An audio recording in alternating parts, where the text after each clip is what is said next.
I'm going to call to order this meeting of the Monroe County Board of Commissioners. It is Wednesday, February 23rd. And I will note for the record that two commissioners are present, Commissioner Githens and myself. And Ms. Jones is taking a well-deserved break. So we'll start with our public statement. We, the Monroe County Board of Commissioners, renew our commitment to welcome and to protect the rights of all people, regardless of age, race, color, creed, disability, sexual orientation, gender, gender identity, marital status, economic status, and national origin. And we affirm the right of every person to live peacefully and without fear, and we will fight and resist at every step discrimination and harmful policies, whatever their source. We also stand in support of our county's public school systems, both RBB and MCCSC. And with that, we will move on to our department updates. First up, we have Ms. Caudle, the administrator of our health department. Thank you once again for being with us. Good morning. Good morning. Want to start today with kind of where we are, and the 2-score metric. This week we will fall into orange and just miss being yellow by a very tiny margin. Now the advisory map will stay red because remember there's that 2-week requirement. And I have to say our current situation makes this measure less useful because with Omicron, we've seen these extremely sharp surges followed by very steep declines. And in the past, we saw lots of roller coaster as downward trends came. So that 2-week wait, if you will, was to make sure that we were truly trending downward. So it's a little less useful to us now, but nonetheless, something to look at. This week, our cases per 100,000 did drop below 200. They should come in right about 176. The positivity rate fell to just about 10%, I think 10.1, just missing the 9.99%. that would have put us in yellow in that 2-metric score. So we did just barely miss being in that 2-metric score of yellow. So overall trends for hospitalizations, symptomatic testing, positives in schools and shelters, all of those things continue to align with the reduction in numbers. And even the water sampling that is occurring is showing those downward trends. So still good news that we're seeing. Our rolling daily average of cases has now less than 40. And in January, we had topped 300. It has been since early December since we saw numbers on a rolling daily average of what they are now. So we're very pleased with where we're going. Certainly our cases are still elevated at this point. They are not currently low, but we are making great headway in our trends. Last week, the Indiana Department of Health announced changes for schools related to reporting and quarantine. These changes will also be reflected in the upcoming dashboard numbers for March. This will be the last week of required reporting for all schools. Students who test positive, though, still must isolate, and if returning early, must wear masks. Now, so far, there's no change to federal requirements for public transportation. So school buses, students and staff on school buses still are currently required to wear masks. So with all of that and all of these changes to recommendations from the state health department, from upcoming anticipated changes to our local regulation, we've had several questions, and I want to just kind of hit on some answers to a few of those. Schools may continue to set requirements for masks, in-school reporting, and for testing. Some schools will be moving to mask optional quickly, and some will ease into it. Either is okay, they will make a decision based on what's best for their school. Reporting is still required for schools doing testing through the Indiana Department of Health CLIA waiver. So if a school is doing rapid tests through the Indiana Department of Health CLIA waiver, those cases still have to be reported. Isolation for those who are infected is still a must. A minimum of 5 days with masks on days 6 through 10 if returning early, and no fever or symptom need to be lingering in order to return early. Businesses may require masks if they wish to. Some may even require vaccination or some combination of masks, vaccination, or testing, and that is within their right to do. IU's announcement about plans to move to mask optional does align with new guidance for higher institutions of higher education and our local regulations that are set to change. It is a time for some adjustments. We are moving into a transitional period. Removing a mask requirement does not mean that they are a thing of the past, that they are not needed or not required at all. They do have value, and there will be people who need to wear masks. And there will be times when we all should, or virtually all of us, should be wearing a mask, right? So we need to pay attention to what's going on in the community, what our transmission rates are, what current guidance is, as it will continue to change. As we are entering in this time of transition, instead of increasing anger and hateful words, let's be mindful that this transition is good and it has promise. Let's support one another in the journey as we adapt to a new phase that will see fewer restrictions. You know, if you think back to March of 2020, when our first case was detected in Indiana, we knew so little. And it was through strategies like reporting of cases and interviews and contact tracing that we learned about the virus and how it works. It was useful, and it was the right public health response to take at that time. Today, we are in a very different place, and the level of response is no longer optimal. So that's why we're seeing these changes to contact tracing and interviews for people. The virus, however, is not going away. And we do have tools now like vaccines and treatment therapies that we did not have 2 years ago. We have really come a long way. As we move through this transitional phase, there will be more changes. That is the one thing that has always stayed true, is change. Testing will be easier and more routine, and we will need fewer specialized clinics for testing and vaccinations. These needs will be merged into more routine practices. The state dashboard will start to transition into a new phase as well, and you'll see some changes that will start as early as this week, and they will continue over the coming months. The data that's not been used for a while will be removed, and school data will shift as reporting will not be required. A new youth portion will replace the school section that we're used to seeing. Case data, vaccinations, reinfections, and deaths will all be on that page. Testing does remain available. The Gravity site has changed its hours. It is now open Monday through Friday. Thursdays, they are open 10 to 6, and the other days they are open 8 to 4. Indianapolis Motor Speedway, this is their last week of operation. They are open today and Friday from 8 to 4. They are open on Thursday from 4 to 8, and then Saturday 8 to noon, and they will close after that. Home tests are still available, and if you haven't ordered yours yet, you can do that by going to covidtest.gov.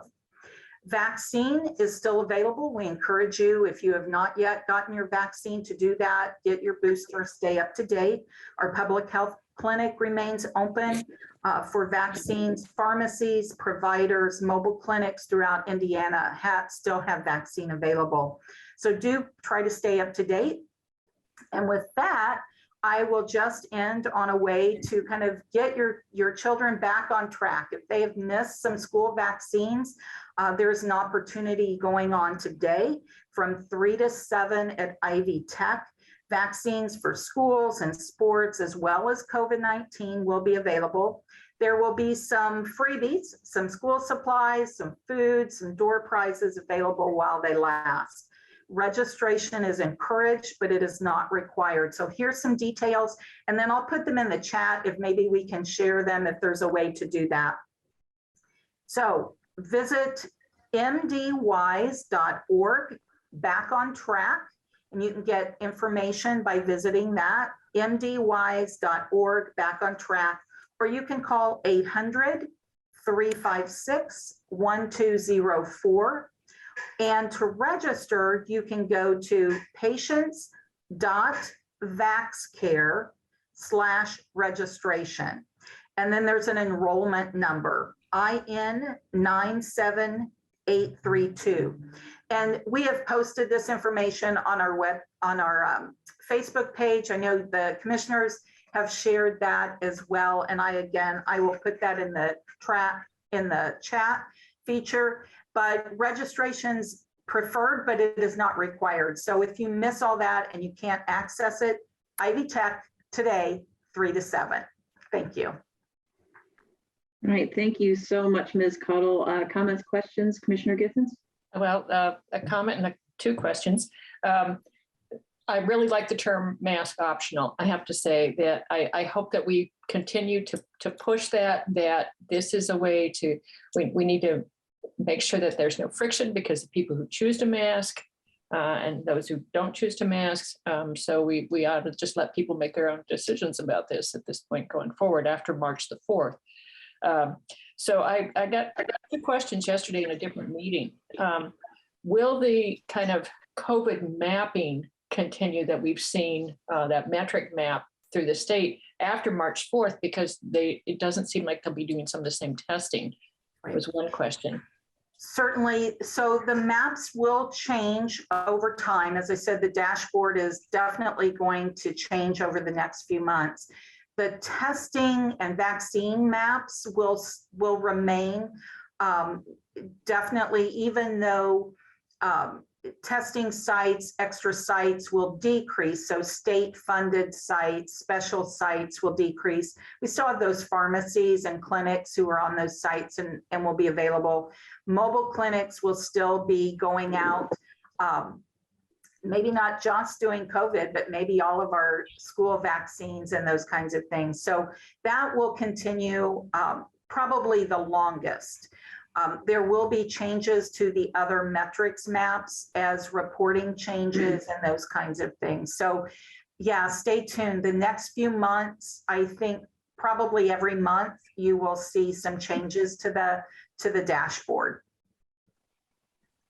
And then the other question was about second boosters and if those are going to be available and what the timeline is. I think you said something last week about maybe it might be in the fall. Do you have any update? Well, there is talk about second boosters. There's not been any particular decision made on that yet. There is some talk that maybe it would come more with flu season and flu vaccines. So right now it's a stay tuned. We don't have details on that at this point. Thank you. Yeah, that's great. This is good news. I'm glad to see those numbers finally coming down. This is really, cause to celebrate. And, we are all tired of masks. We're all tired of being isolated. And so I think every single member of this community is eager to see some changes. But yes, we have to be respectful of those who continue to wear masks. It's so important that people protect themselves and others, especially if they've had a positive test result at some point, and we have to respect that. I'm certainly much more comfortable in public places wearing my mask right now because there's still virus out there. It hasn't gone away. So we are all very eager. And, I think I said this last week, we don't know how many lives have been saved as a result of of making sure that we were masking and social distancing, and but everything changes, and that's the beauty of science. You live, you learn, you grow, you learn new data, and you make changes. And of course, we all feel like the changes can't come soon enough, but the virus is still here. So we're just responding appropriately. So really appreciate all of your hard work. And again, to your staff, the board, Dr. Sharp, everyone in the community who's helped out. And we really do appreciate that when folks do their best to comply, because there are folks in our community we need to protect still. So we have to keep those folks in mind as we go through our day-to-day. Excellent. Thank you so much. Appreciate it. All right, let's see if there are other department heads who have an update for us. Raise your hand if you are department head. I don't see any. Okay, all right. And with that, we will move on to the public comment section of our agenda. This is public comment for items that are not on our agenda. Each commenter, just as with agenda items, will have a total of 3 minutes to share their ideas and thoughts and opinions. And at 2 minutes and 30 seconds, you will hear a tone.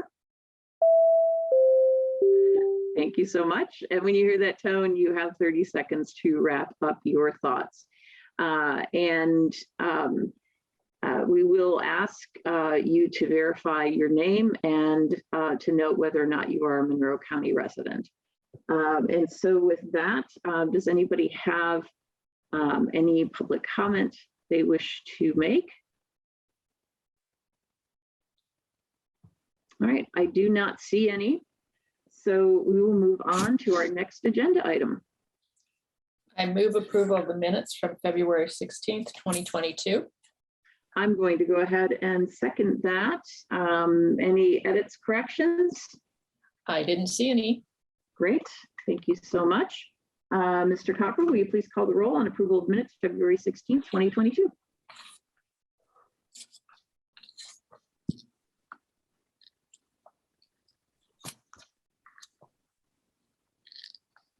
I think we lost Mr. Copper. They just unmuted. Angie and Jeff are in the Nat U Hill room. We're working through.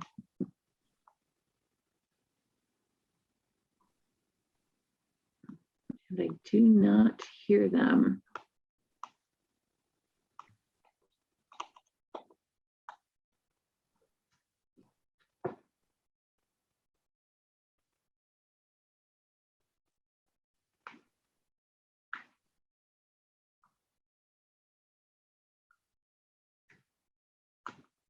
There we go.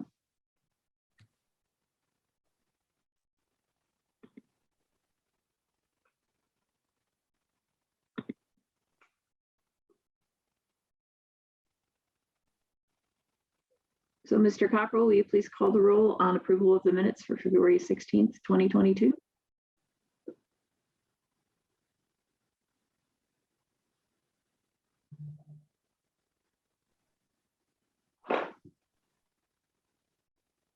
Okay, well, why don't we just go ahead and do ours here. Commissioner Giffens? Yes. And I am a yes as well. Excellent. All right, next item is item 6, please. Move approval of the claims docket, accounts payable February 23rd, 2022, and payroll February 25th, 2022.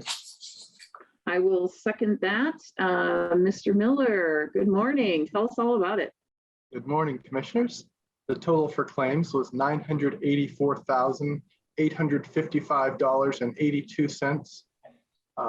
There were 3 items that made up just shy of 70% that I'll focus on, starting with $310,316.80 for food and beverage tax distribution for the month of January, $270,541.17 was for Anthem Inc. for February claims, fees, and premiums, And finally, for AP claims, $105,233 was for Celebrite USA, for the HTCU, or High Tech Crimes Unit for a prosecutor's office. $103,358.75 of that amount was for the software, and the remaining $1,874.25 was for remote premium training. Now for payroll, the total was $1,799,415.54. $1,262,425.44, or approximately 70.2%, were for the direct payroll costs of the main, supplemental, and incentives payrolls.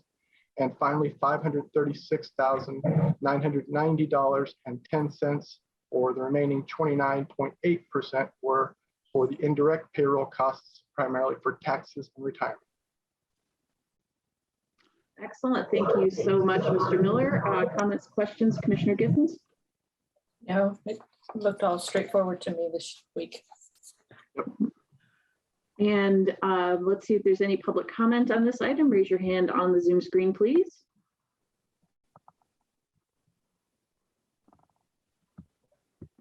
Okay, seeing none, we'll come back for a roll call vote on approval of the claims docket, accounts payable February 23rd, 2022, and payroll February 25th, 2022. Commissioner Giffens? Yes.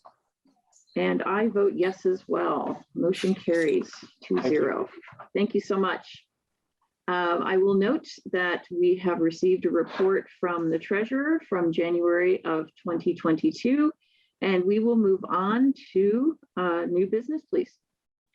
Move approval of the ratification of Michael Chambly agreement for 302 South Walnut Street in the amount of $3,750 and fund name to be determined. We have a motion. I'm sorry, I will second that. So we have a motion and a second, and we have Mr. Crone here to tell us all about this. Good morning, commissioners. I hope everybody can hear me okay. This is for the election operations down at 302 South Walnut. There'll be some interior construction that need to be made, including a room addition and some modifications to an existing room and bathroom that are there. So in order to go through the permitting process and everything, it's required that we have some building plans drawn up for that. So Michael Chambly is agreed to take care of that for us. Excellent. And this item was heard at our work session last week. Comments, questions, Commissioner Giffens? No, I'm just thankful that Mr. Crone has been on top of this. Yes, and we have a number of items relating to this building to hear this morning. So yes, thanks in advance for your hard work on this. Let's see if there's any public comment on this item. Just raise your hand on the Zoom screen. I do not see any. So we're going to move to a roll call vote on ratification of the Michael Chambly agreement for 302 South Walnut Street. Commissioner Giffens? Yes. And I also vote yes, so the motion carries 2-0. Next item, please. I move approval of ratification of BTEC LLC access control agreement with 302 South Walnut Street in an amount of $5,979.30, again with the fund to be determined. I will second that, and with the motion in a second, Mr. Crone, tell us all about this one. Yes, once again, speaking of election operations at 302 South Walnut, we're going to install swipe access readers as we have on our other buildings that require an ID badge for entry. We'll be doing that one swipe reader on the main door, one on the rear door, and then for the ballot room, there will be a keypad swipe combo for 2-point authentication for going into the ballot room. And this will be provided by BTEC, who does our other door reader security installations. Excellent. Thank you so much. Comments, questions, Commissioner Giffens? No, again, we looked at this last week, so it's good to get it. Great. All right, let's see if there's any public comment on this item. Raise your hand on the Zoom screen. Seeing none, we'll come back for a roll call vote on the ratification of the BTEC LLC Access Control Agreement for 302 South Walnut. Commissioner Githens? Yes. And I also vote yes, so that motion carries 2-0. Next item, please. Move approval of Elite Electrical Agreement for 302 South Walnut in an amount of $7,500. I will second that. Again, the fund is to be determined. Mr. Crone, tell us all about this one. Yes, when Napa vacated the location, all exterior lighting was removed from the building. This agreement with Elite Electric is to install 8 exterior lights around the perimeter of the building, a photo cell that will power all those lights so that we don't use energy when we don't have to. And they will also be installing 2 electrical drops over the entrance and exit door on the front of the building to power ADA electric door openers that will be installed later. Excellent. Thank you so much. Comments, questions, Commissioner Githens? No, I really appreciate the fact that we're getting this ready for early voting. Yeah, absolutely. It's good that you pointed that out because that's what 302 South Walnut is. We're just so used to it now. And I don't have any questions either. Let's see if there's any public comment on this. It looks like we do have a comment or question from B Square. Good morning. Good morning, commissioners. Can you hear me okay? We sure can. Can you verify your name, please? This is Dave Askins with the B Square Bulletin. So I understand that there's no legal requirement that questions get answered from the public, but I wanted to just ask a question that I would ask if this were in person and I was able to just grab somebody quickly after the meeting or during the meeting. You know, the first date for early voting is coming up pretty quick, April 5th. And I can't imagine that it would be okay if all of this construction work were done on the evening of April 4th. So there's some date earlier than that we're shooting for. And I'm just wondering if we could get an idea of what the sort of practically speaking last possible time that this work needs to be completed in order to make the facility ready for in-person early voting. That's the question. Thanks. Great. Thank you, Mr. Askins, who's also a Monroe County resident. Mr. Crone, would you like to address that question?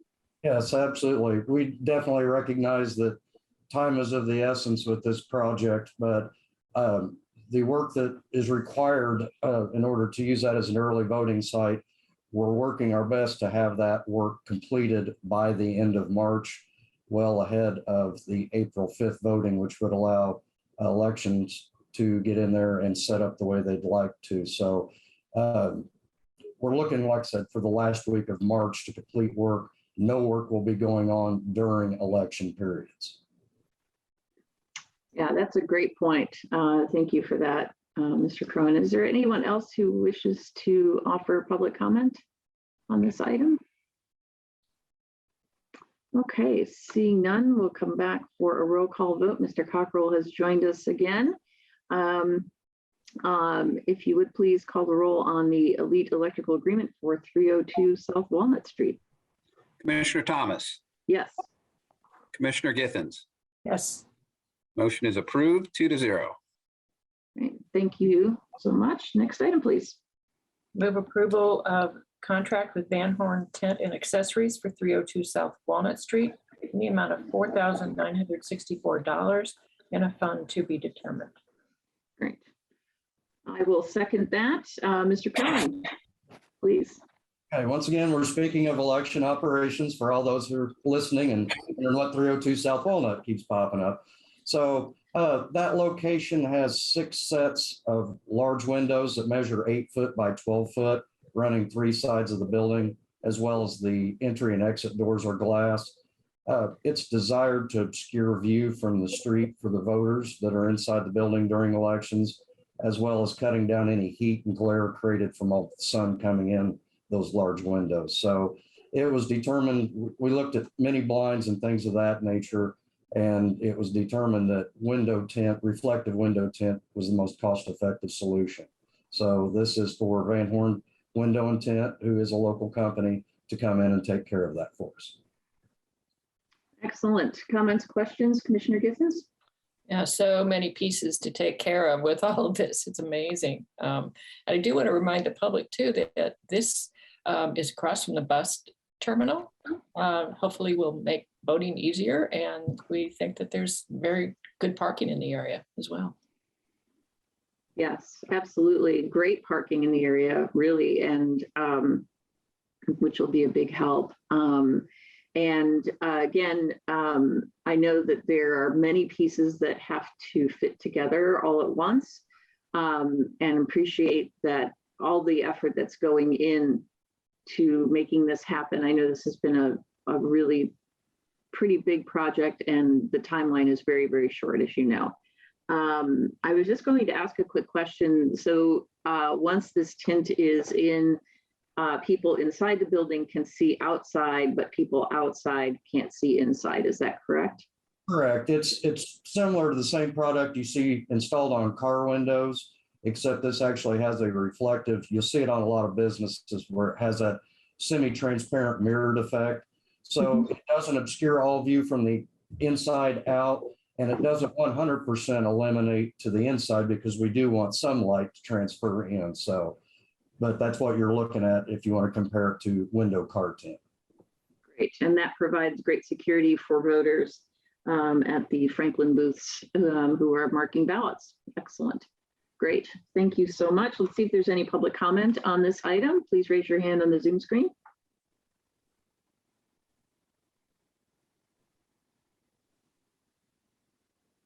Okay, seeing none. Mr. Cockrell, will you please call the roll on the Van Horn Tint and Accessories Agreement for 302 South Walnut Street? Commissioner Thomas, Yes. Commissioner Githens. Yes. Motion is approved 2-0. Thank you, commissioners. Thank you. Thanks so much again for working on this. Next item, please. Move approval of the Indiana Family Health Council Title 10 grant amendment on name futures, in parentheses, Title 10, fund number 8126 in the amount of $1,850.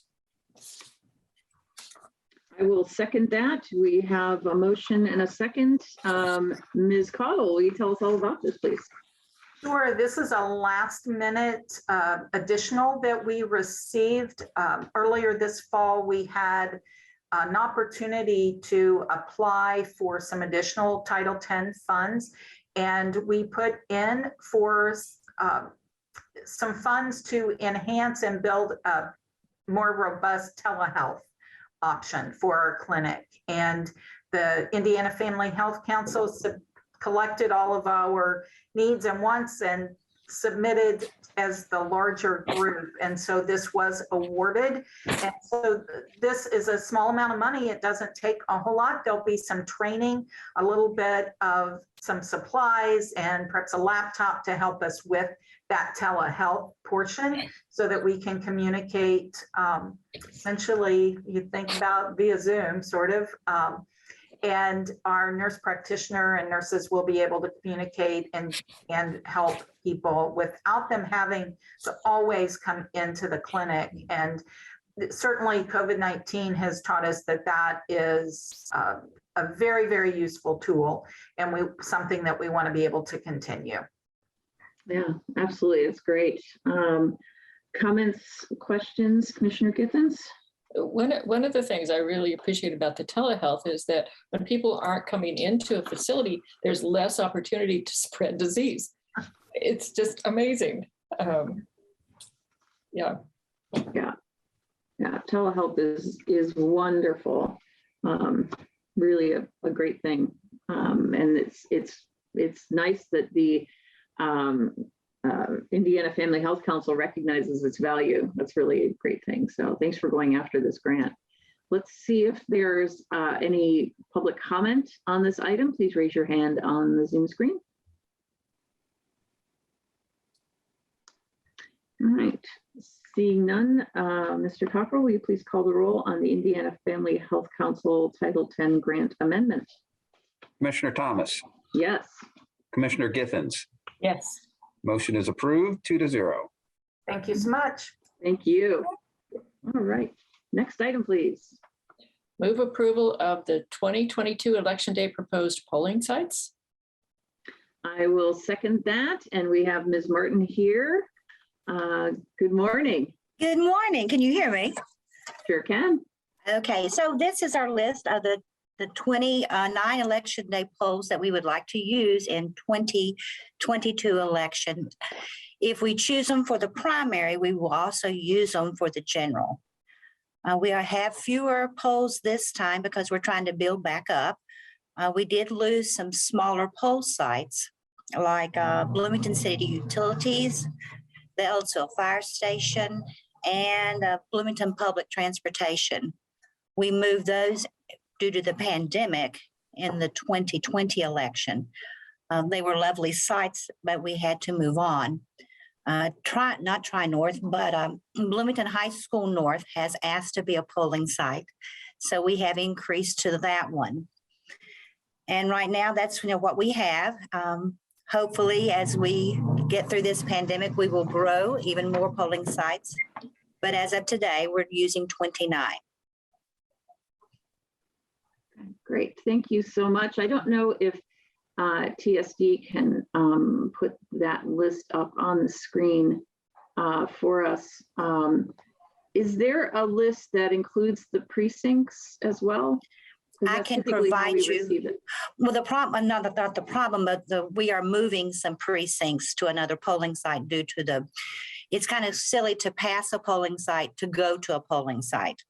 So we're going to be doing some moving of those. Can I get you those next week? Sure, that'd be great. I appreciate it. Great. Thank you. Commissioner Githens, comments, questions? Well, one of the names of the polling sites had changed. And when I said something to Ms. Wheeler about it, she right on it, corrected it right away. I couldn't remember the name and she took care of it. So kudos to Ms. Wheeler again. It was a church that had changed its name, Christ Community Church. Mm-hmm. Yeah. Great. All right. And so all of these polling sites have been checked for technology access, for ADA compliance, all of that, right? That's the reason why, I'm sorry, but that's the reason why we no longer use Genesis. We cannot bring it up to standards. And Randy Powell was a pioneer, wasn't he? And he did not like Genesis, so we did not use it. So it is not on this list. That's good. Yes, his work lives on. And as you noted, I think it's worth noting again, and I'm glad you said this at the outset, where the primary election polling sites will be the same as the general. That is correct. Sites. So that is correct. Once folks know where to go, they will be able to go. Is there going to be a postcard campaign? Do you know? Plan? Well, actually, there they are. There's the polling sites. Thank you so much. Great. We do not have to send postcards when we move, precincts or poll sites, but we do. Monroe County they go over the top and letting people know what's going on. It is a curse and a blessing. So we pump the information out and hopefully that it will hit someone. There will be postcards going out. Great. And that's the long and short. There will be postcards. Excellent, excellent. And we'll be sure to get this on the website, social media, and everything else before the election in May as well. So folks will have a number of options to find the information, and I'm sure it'll be published as well once the precincts are attached to this list. Great. Let's see if there is, and thank you again, TSD, for putting that up. Let's see if there's any public comment on this item. Just raise your hand on the Zoom screen.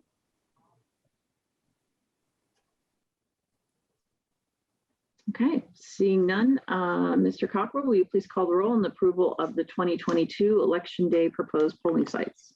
Commissioner Thomas, Yes. Commissioner Githens. Yes. Motion is approved, 2-0. Thank you. so much, Ms. Martin. Appreciate you. All right, next item, please. Move approval of the Bluestone LLC retainer agreement for the tree removal and for tree remediation and removal. Fund names, County General and Parks Non-Reverting. Fund numbers 1,000 and 1179 in an amount not to exceed $20,000. I will second that with the motion and a second. Ms. Whitmer, tell us all about it, please. Well, excellent. We're suggesting that the commissioners approve a, excuse me,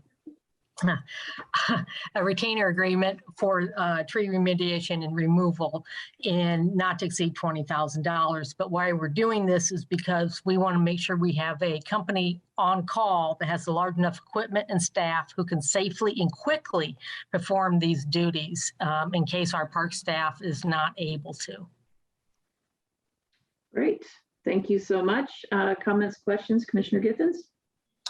No, I was at the Parks Board meeting last week, so I heard about this last week. And one of the things that I really appreciated was the fact that this company has the equipment to get in there quickly. And they know our park system. They work well with our park employees. And they've been very, very responsive in the past. Correct. Yeah, I know they've done work for us in the past. I'm wondering, just looking at this, something just crossed my mind, and I wonder if you would be able to address it. And if you can't, that's okay. It's just sort of a shot in the dark question here. Is there a policy for replacing trees as much as there is for remediation and removal? Is there a one-to-one, or is it depend on where it's at? Because some places you don't want to add more trees because it could be more danger in the future.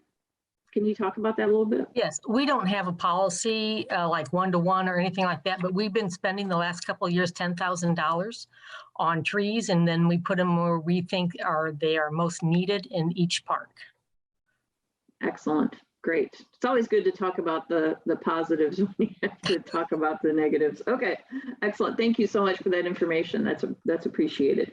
Let's see if there's any public comment on this item. Let's raise your hand in the Zoom screen, please.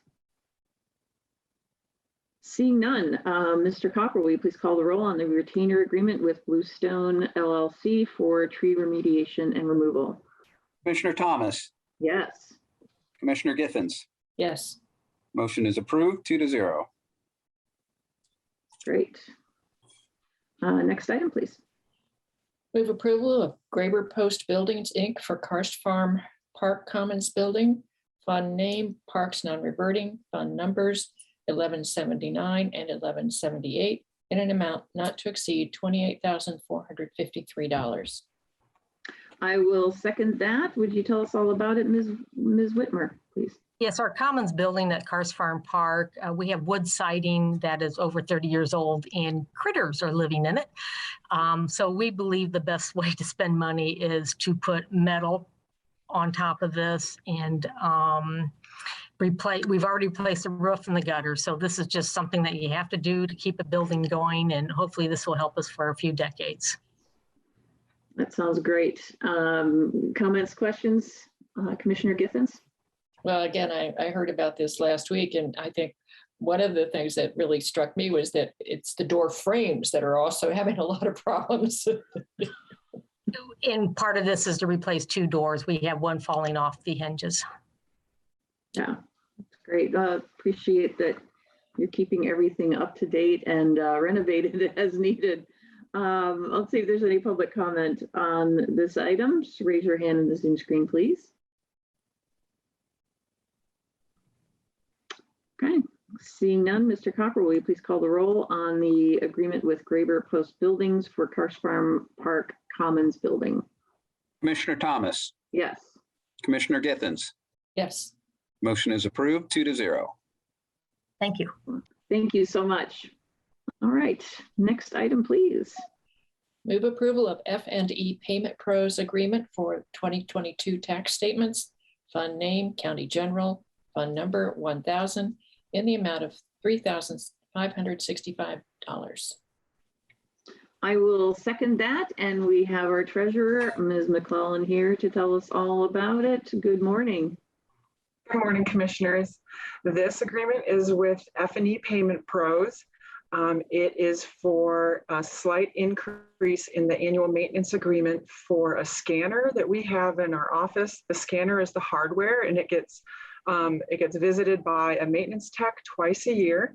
There's also software from F&E Payment Pros on a computer that has the imaging software and the data tracking software that we use to load all of the scanned coupons and tax payments into our receipt system and to the bank. And so there's an annual fee for the software and for the maintenance of the hardware. And that is what this contract is for. Thank you so much. Comments, questions, Commissioner Githens? No, and I read through it. It seemed pretty straightforward. Yeah, makes a great deal of sense. Do you want to talk about May? And give Sure, yes. Give the public some heads up here.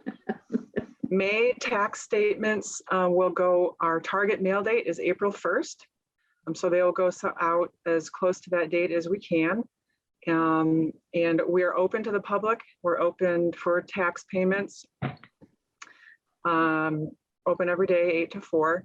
But on the back of the tax bill, there's going to be a lot of information about ways to pay. And there's going to be a lot of information about how to pay online and how to pay by phone, which are really popular options. There's going to be information about how to mail your check in, which is always popular.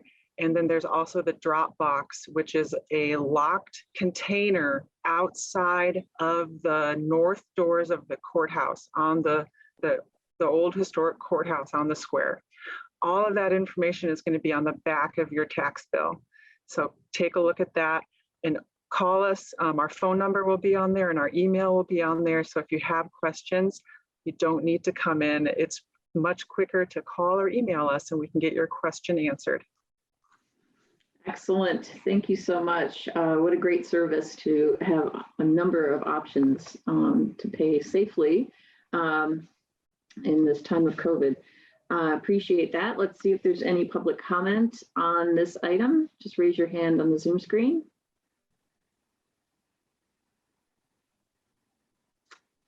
Seeing none, Mr. Cockrell, will you please call the roll on the agreement with F&E Payment Pros for 2022 tax statements? Commissioner Thomas, Yes. Commissioner Githens. Yes. Motion is approved 2-0. Great. Thank you so much. Next item, please. Move approval of ratification of L&D Mail Masters Agreement for the 2022 tax statements. Fund name, County General, Fund number 1,000 in an amount not to exceed $38,000. I will second that. Please tell us all about this, Ms. McClellan. Yes, this is the contract for the printer who prints all of our tax bills. They print we send them all the data, they print the bills, they stuff them in envelopes. If there's multiple bills going to the same address, they'll put as many as 6 bills in an envelope. They have, and they mail them off for us. We get a discounted postage rate based on because we have so much, it's a bulk rate. And also there's things like they process all the zip codes together. So there's all kinds of mail processing standards that they meet to get a discounted rate. They're a great company. They're in Indiana, and we've worked with them for a number of years. And that's who prints our Indiana, Monroe County tax bills. Great. Thank you so much. Comments, questions, Commissioner Githens? Yeah, I didn't realize before that we actually get a break on the postage by doing it this way. So. Yeah, it's a good deal. All right, let's see if there's any public comment on this item. Just raise your hand on the Zoom screen, please. I don't see any hands. So Mr. Cockrell, will you please call the roll on the ratification of the L&D Mail Masters Agreement for the 2022 tax statements? Commissioner Thomas, Yes. Commissioner Githens. Yes. Motion is approved 2-0. Great. Thank you so much. Thank you. All right, next item, please. Move approval of Sidwell agreement for GIS parcel fabric integration project. Fund name, auditors ineligible deductions, fund number 1216, in an amount of $89,100. I will second that. And let's see, it looks like we have 3 folks joining us today. I can't quite tell who's who with the mask, so please tell us who's here. Thank you. Good morning, Commissioner. Susie Johnson from the Auditor's Office, along with Jared Eichmiller, County GIS Coordinator, and Tron Enright Randolph from County Surveyor. Great. Thank you so much, all 3 of you, for being here. Who wants to tell us all about this one? So the Auditor's Office would like to request your approval of a contract with Sidwell to upgrade and improve the county GIS. We have contacted the PSD department. We have our server set up. There is a representative from Sidwell available too to answer your questions. And I will let Jared do deep dive explanation. Yeah, hi. So as Susie said, we've been doing a lot of work the past several months to get our system into a state where we're ready to move into some more modern structure to our parcel layer. And one of our larger goals for this is to start aligning our layers together, such as aligning our parcels to our subdivision layers, these things that make sense, that should stick together over time, and to start implementing some topology rules that will prevent further issues in the future. This contract is it's built into include having Sidwell clean up the tens of thousands of topology errors found within our parcel layer, and to just start really bringing our parcel layer into this decade. So that's why we brought this contract forth, and we want just one other piece of this is it'll allow us to start including or keeping track of parent-to-child relationships of parcels. So whenever parcels are split, we're able to kind of keep that lineage and that historical record as well. So those are some of the more technical pieces that I wanted to make sure to add, and definitely can answer any questions. Excellent. Thank you all so much. Commissioner Githens, comments, questions? No, I look forward to seeing it implemented. Is this something that's going to correct the issue we see in planning when we look at parcel lines that aren't quite where they're supposed to be on the map? Is this going to address that issue? It allows the foundation for us to start incrementally improving that. So another thing about the fabric is it creates controls. And so as we start getting more survey grade information on our second corners, we can start integrating those controls. But that's still a large project. So there's going to be some areas that we have more controls and we can kind of start moving in that direction. But ultimately, this is just going to be a snapshot of the existing, getting rid of the topologies and allow us to integrate those controls and then start adjusting, as we move forward. Excellent. So there's a process involved clearly, and that does take a great deal of time. There are a lot of parcels out there. So good. Thank you so much for answering that question. Let's see if there's any public comment on this item. I do not see any, so I do want to thank again Ms. Johnson, Mr. Eichmiller, and our surveyor, Mr. Enright Randolph, for joining us today and telling us all about this. Mr. Cockrell, will you please call the roll on the Sidwell agreement for GIS parcel fabric integration project? Commissioner Thomas. Yes. Commissioner Githens. Yes. Motion is approved 2-0. Right. Thank you so much. Thanks. All right, next item, please. Move approval of Terry Quillman Consulting Services for Highway Stormwater Fund Name, Stormwater, Fund Number 1197, in an amount of $100 per hour, but only as needed. I will second that, and we have Ms. Ridge joining us. Good morning. Good morning. So we had an agreement last year when Terry retired from the county. We utilized him for some of the bigger projects that go through our plan commission. Our MS4 coordinator has reached out to him on some different projects for his expertise. We spent approximately $2,900 last year for his services, so it's pretty minimal. And we would like to continue that relationship and agreement with Mr. Quillman. The Stormwater Board approved this on February 9th at their public meeting. Excellent. Thank you so much. Comments, questions, Commissioner Githens? No, we've seen it before. So I appreciate the fact that Mr. Quillman's willing, though, to continue to work with us and for us.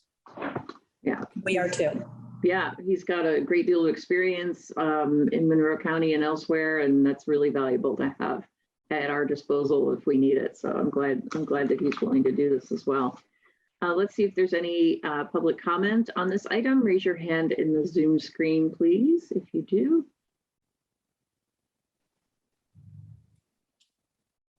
Okay, seeing none, Mr. Cockrell, will you please call the roll on the Terry Quillman Consulting Services Agreement for Highway Stormwater? Commissioner Thomas, Yes. Commissioner Githens. Yes. Motion is approved, 2-0. Thank you. All right, next item, please. Move approval of Resolution 2022-09, approving service agreements. I will second that. Would you tell us all about it, Mr. Cockrell?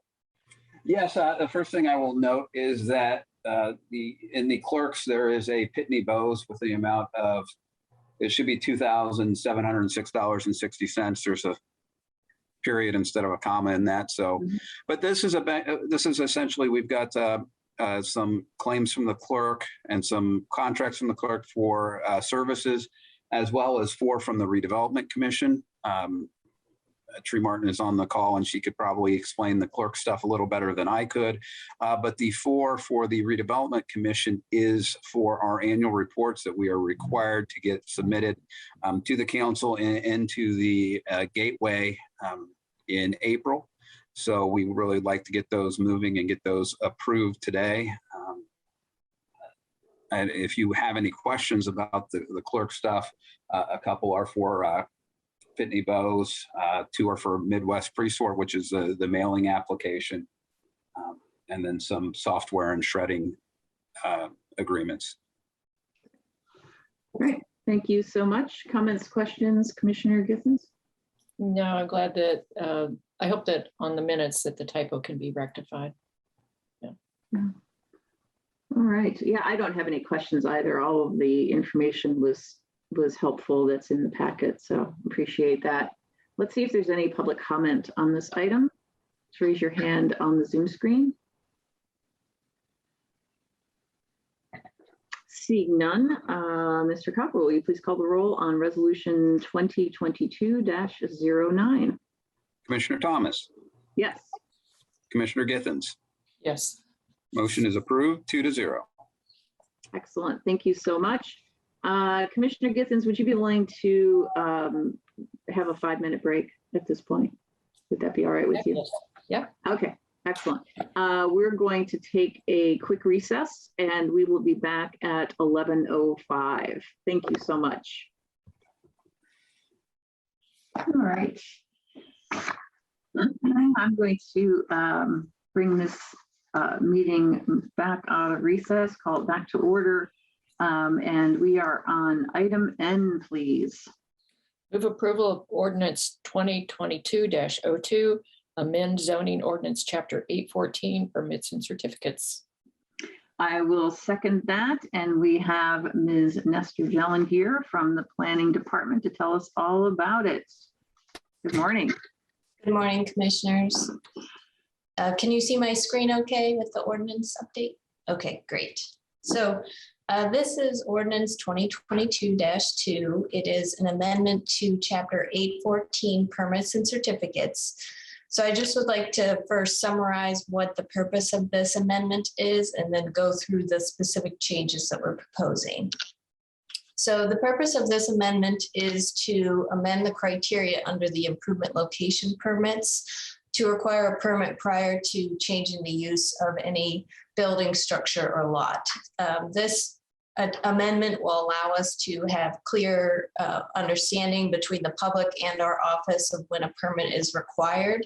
And we think it'll be helpful based on the way that our typical operations are in the office. In addition, the amendment adds clarity under the application for land use certificates.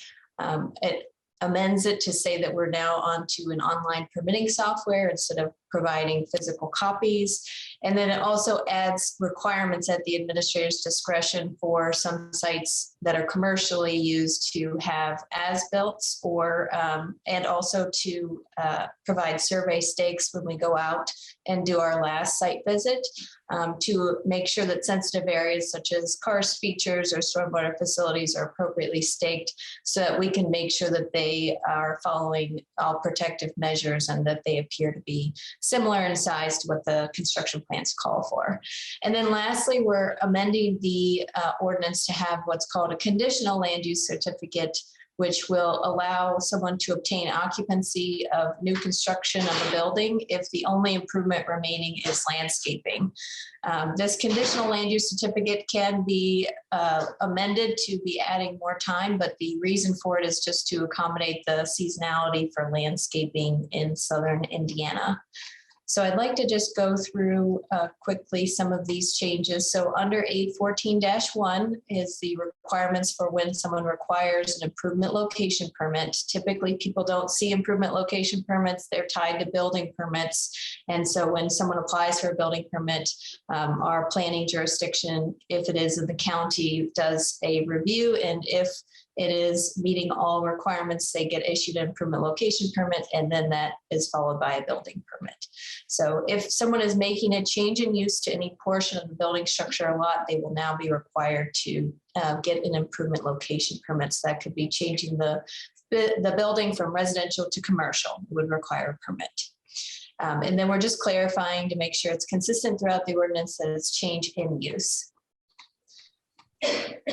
The next changes, as I mentioned, were under the application for a land use certificate, stating that it needs to be done online. And then also, as I mentioned, at the administrator's discretion, we can require as-built and survey stakes to ensure compliance with the construction plans.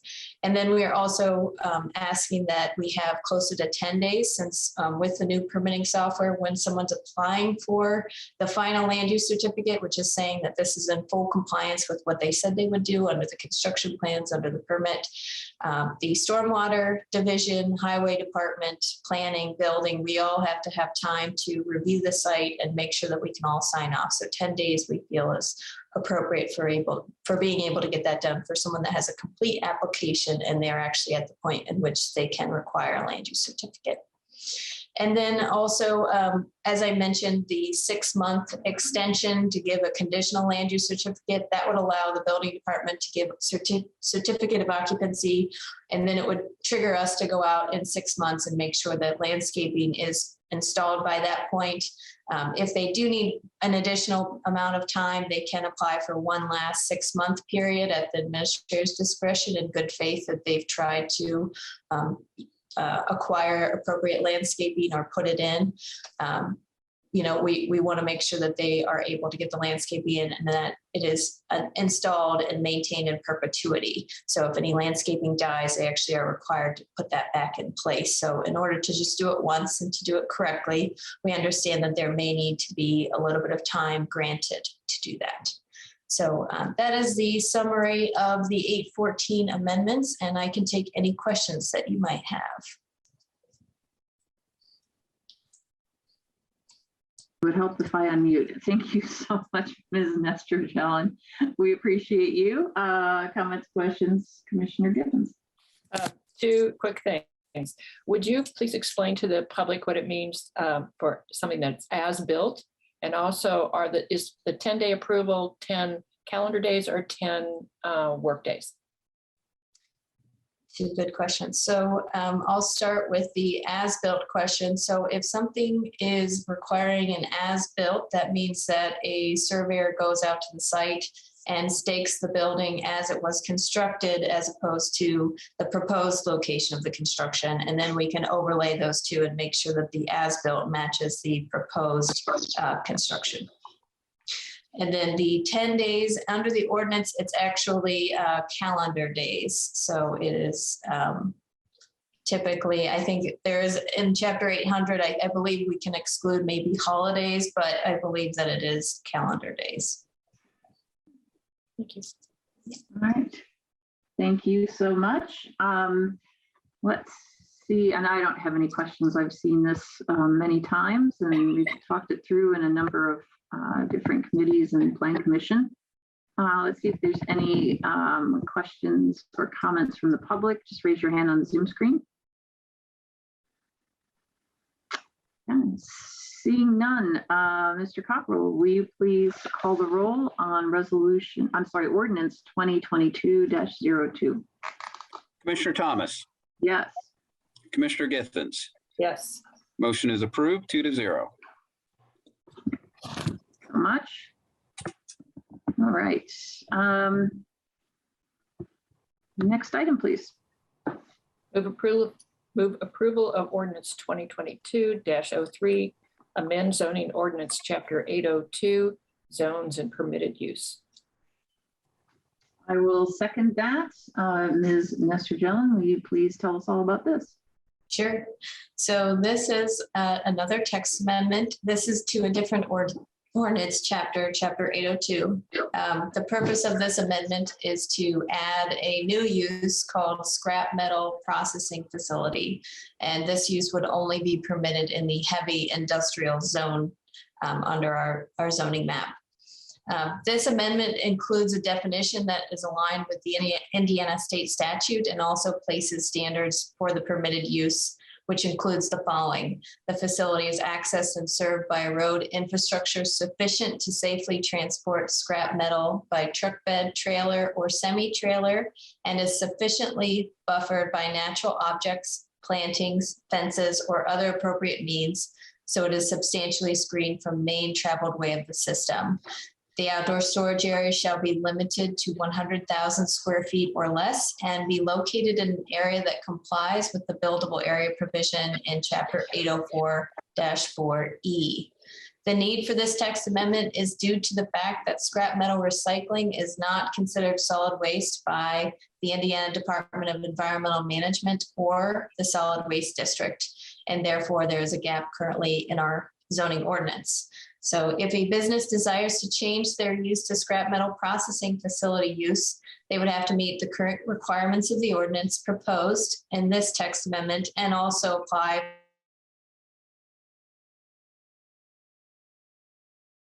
planning, health departments, and other departments as applicable. The scrap metal processing facility does align with the Indiana state statute. However, in speaking with our legal department and also within our planning office and the plan commission, we did exclude a few uses that maybe we don't want to see as involved in this use. So those uses included automotive salvage recycler, automobile scrapyard, Hulk crusher, mobile home salvaging facility, vehicle disposal facility, as all defined by the Indiana code.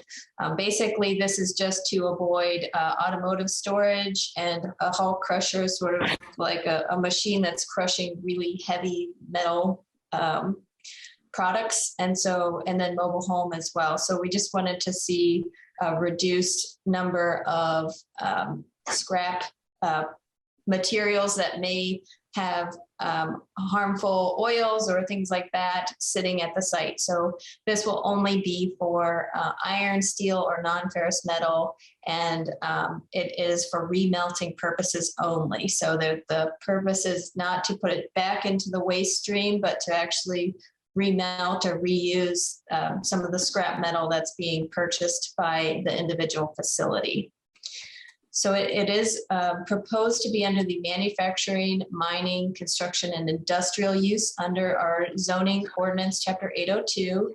It is considered, we're considering it a heavy or high intensity use under the heavy industrial district and adding the condition 58.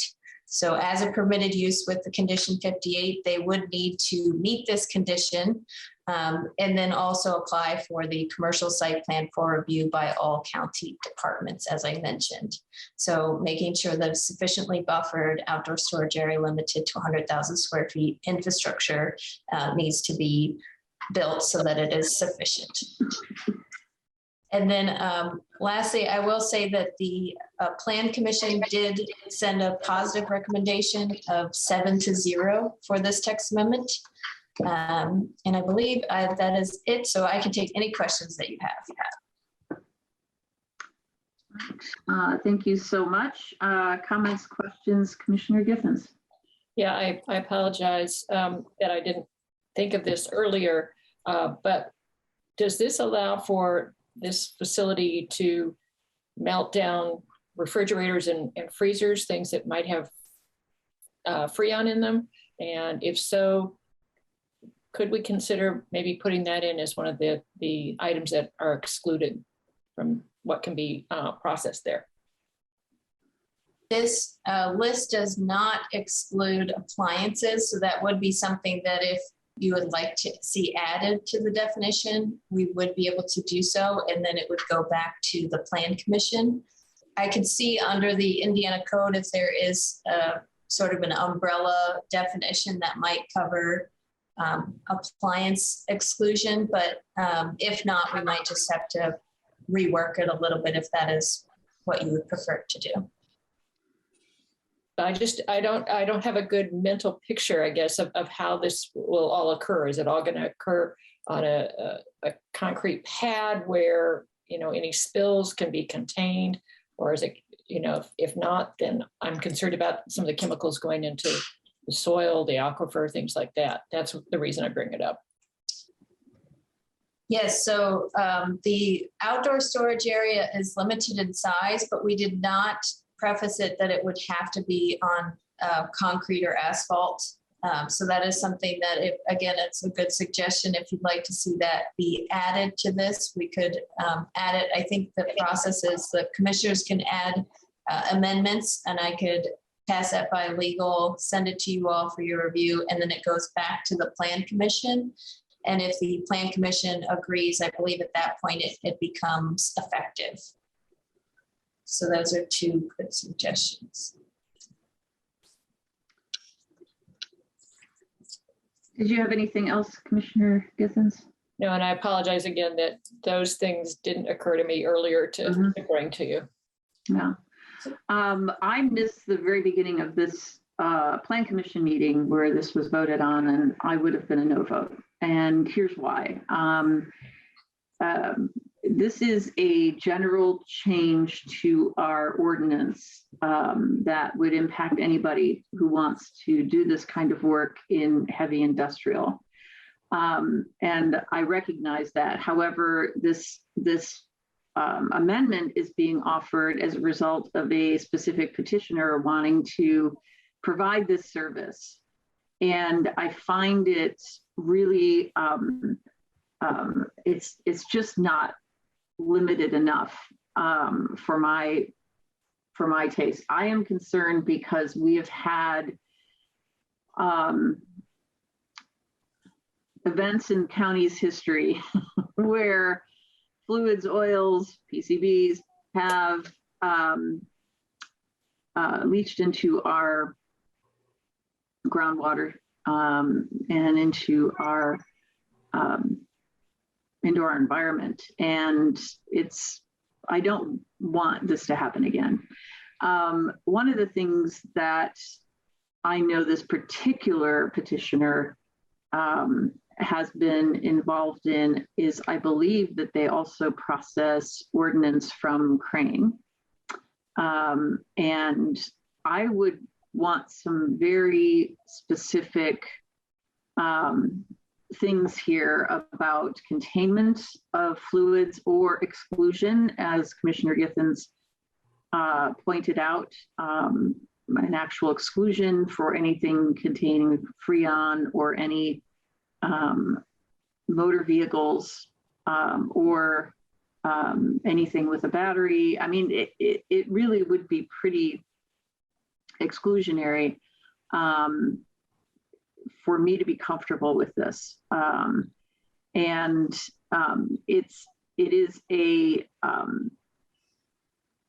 It is obvious that I would say, no ordinance should be processed. I also am concerned because, and again, this is a general ordinance change request, and it's not about a particular petitioner, and it's not about a particular location, but the fact that this proposal is on a site that would need to be rezoned, and that is another day and another issue.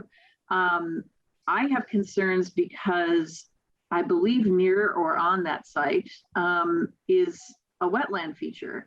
And so I think I would want to add some additional language in here about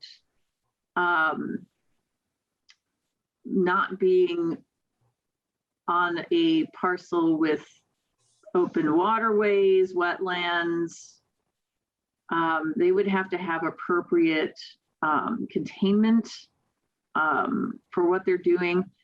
And a question I have that came up for me as I was rereading this again and looking back at the Plan Commission packets is whether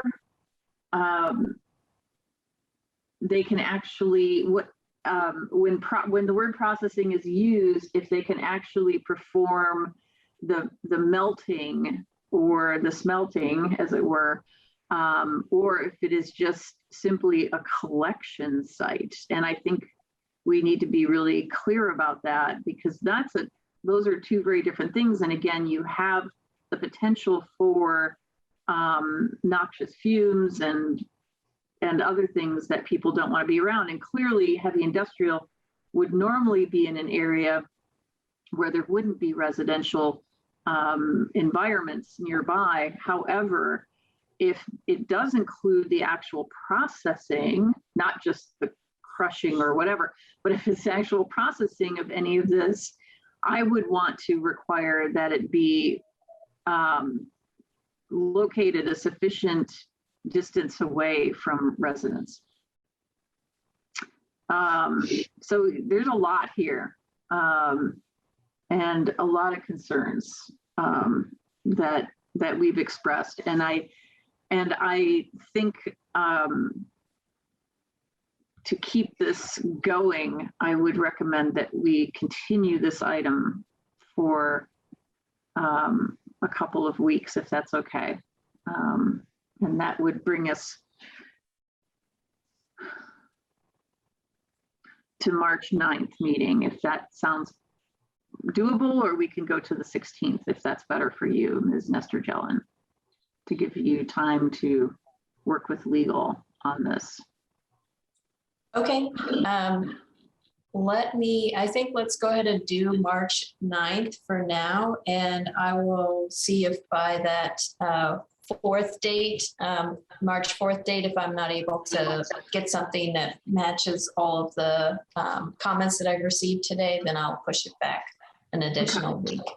Okay, that would be great. And you don't have to bring it to the work session since we've already heard it. You can just bring it here when it's ready. Okay. So let's first see if there's any public comment on this item at all before we make a motion here. Looks like we do have 1, 2. So first we have Mark Cranley. Can you verify that's your name and let us know whether or not you're a Monroe County resident? Yes, ma'am, that is my name, Mark Cranley. I'm actually the attorney for Republic Services, which is right next door to the site. And we oppose the site. We have opposed it at the Plan Commission. I'm not going to make all of the points we have regarding this project because we're specifically talking about the change in the use. There is a wetland feature on this surface. It is upgrading from bodies of water. It's near the wastewater, the water treatment facility. It's less than 1,700 feet from residential housing. There's several very significant problems. But what I really want to address is the proposal that this is not solid waste that's being brought in. It absolutely is. Under the definition of solid waste under Indiana's IDEMS regulations and Indiana statutes that define solid waste. Solid waste is essentially anything that's being brought onto a site that's garbage or waste material or discarded material. So they're proposing to have people come in and bring appliances, anything that has metal in it, drop it off. And they're trying to get around the definition, saying, well, you know, we're going to pay for this stuff. But you can use your imagination to think about the things people are going to want to dump here that have absolutely no value. It was described in the planning commission meetings as a transfer station, that it would operate like a waste transfer station. Now, that's obviously a lot different than what's been presented to you. Something that's of great concern to anyone living in this area. They've also indicated that they want the heavy industrial characterization, and they may or may not actually do this. They may actually put a manufacturing facility. I want to make sure the commissioners are also aware that my client has a contract with the solid waste district in Monroe County, that this would trigger a violation of, potential termination of. That contract is very favorable to the county, very favorable to the district. In fact, helps fund the district. So by trying to put this, what they describe themselves as a transfer station, they're putting the district contract at risk. And we don't think that's something that's in the county's interest. It's not in our interest, simply spot zoning to satisfy this one particular. And with that, I'll leave. Thank you very much. I appreciate your role. Thank you, Mark Cranley, for your comments. Next, we have Tom McGlasson, Director of the Monroe County Solid Waste Management District. And just verify that that is you, Mr. McGlasson. That is me.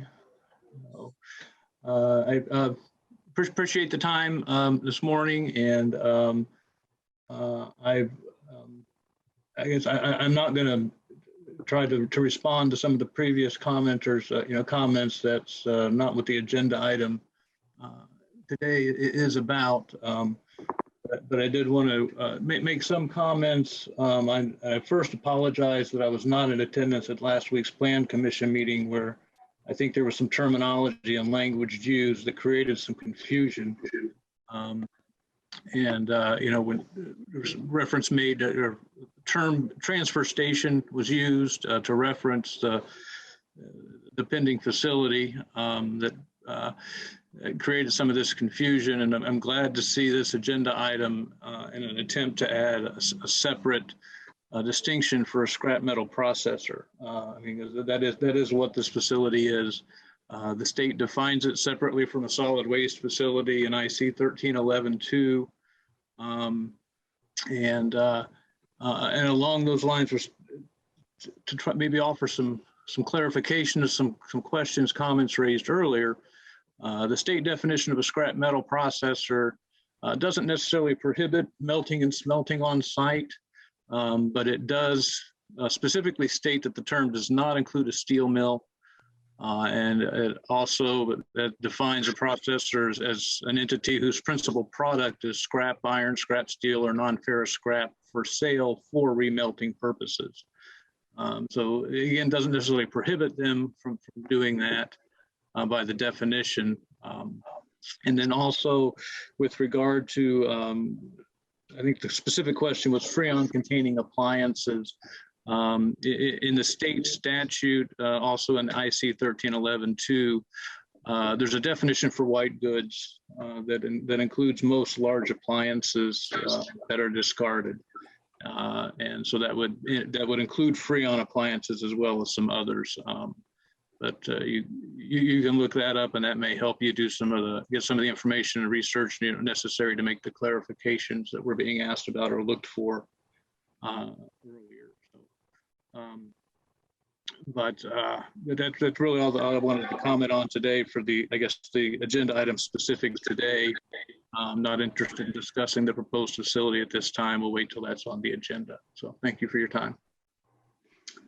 Thank you, Mr. McGlasson, and I appreciate the information you provided, and I know that our planning staff can reach out to you if they have questions, and same thing with our legal staff. I just have so many concerns about this proposal because we don't have a lot of heavy industrial properties, parcels in the county.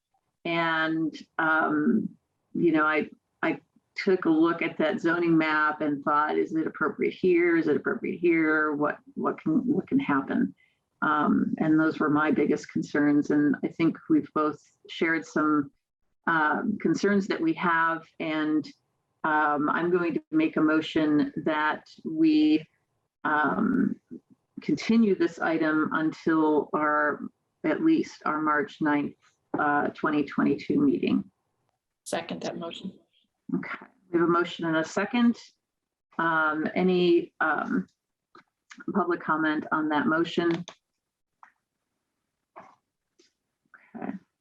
Mr. Copper, will you please call the roll? Wait, there's. Oh. Okay, Mr. Enright Randolph.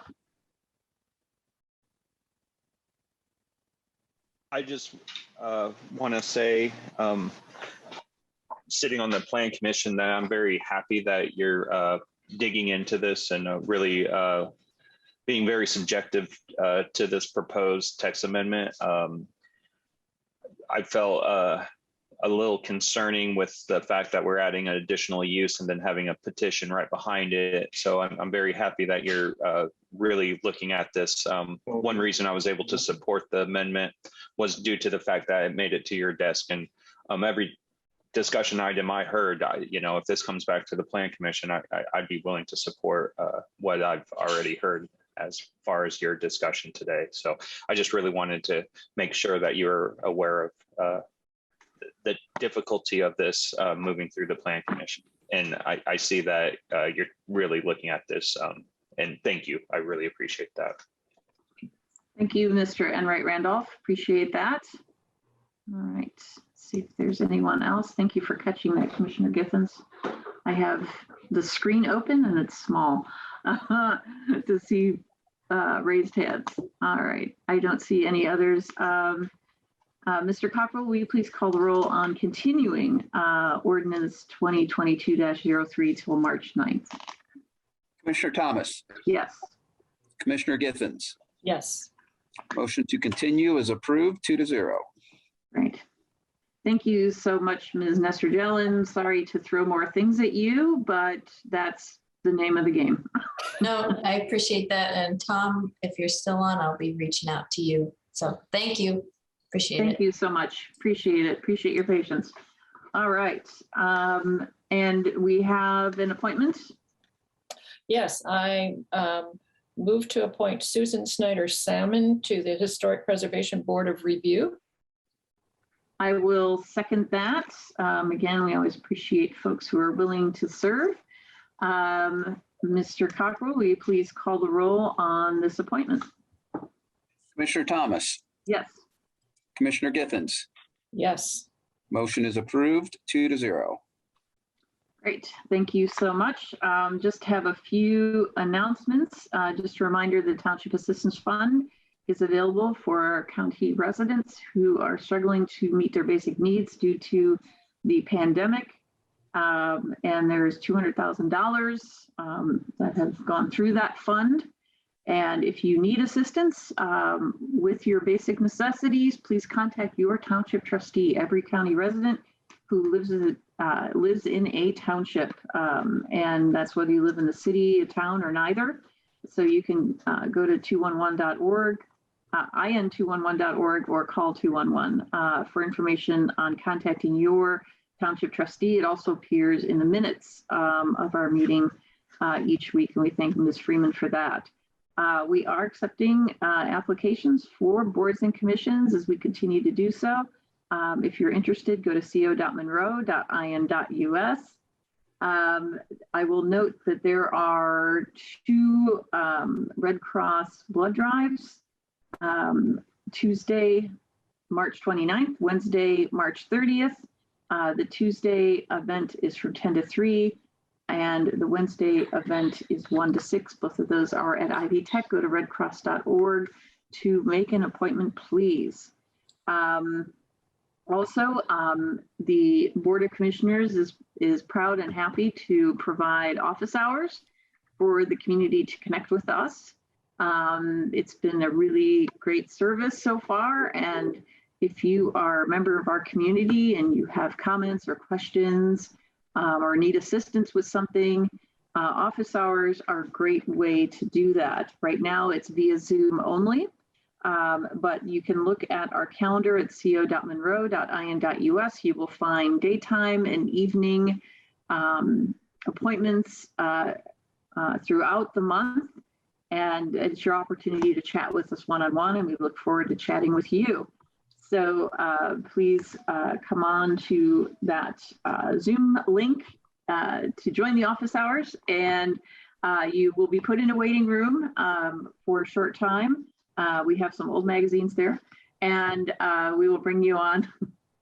We will bring you on as soon as the previous person has left the Zoom meeting. So it's one at a time service. All right, and we do want to thank Technical Services Department for all their hard work. We know that there's a lot going on between preparing for the 302 South Walnut building and also getting us ready to go back to hybrid meetings, to start hybrid meetings where the public can join via Zoom or in person. And I think this is a great option for folks to protect their health and protect others, but it allows us to continue with our transparent government operations. So Commissioner Githens, do you have anything else that you would like to add? I think next week we're still all virtual, Yes. but if the governor lifts the emergency order, then we will go to the hybrid meetings. And there was an article on the front page of today's local HT about the cost of energy. And in that article, it also explains to people how they can reach out to their township trustees for assistance. So absolutely, yes. Winter heating bills, we've had some really cold snaps. And so yes, absolutely. If you need assistance, your township trustee is your best help out there. And it's more than our Township Assistance Fund. They have all kinds of other assistance available, and they are going to be there, and their staff is great to help you out and to get you through this winter. Great. And the township trustees are really your neighbors as well. They are. True. Yeah, that's very true. Their staff and they know everybody and everybody knows them. And but some folks still don't know they have a township trustee. But that's the role of the township trustee. It's vital. Their work is vital. We appreciate them. All right. All right. Anything else for the good of the order? All right. So let's come back at 10 minutes to noon for our work session, 11:50, 1150. Would that work for you, Commissioner Gibbons? Yes. Excellent. Great. And with that, we are going to be adjourned until our work session at 11:50. Thanks, everyone. Get vaccinated.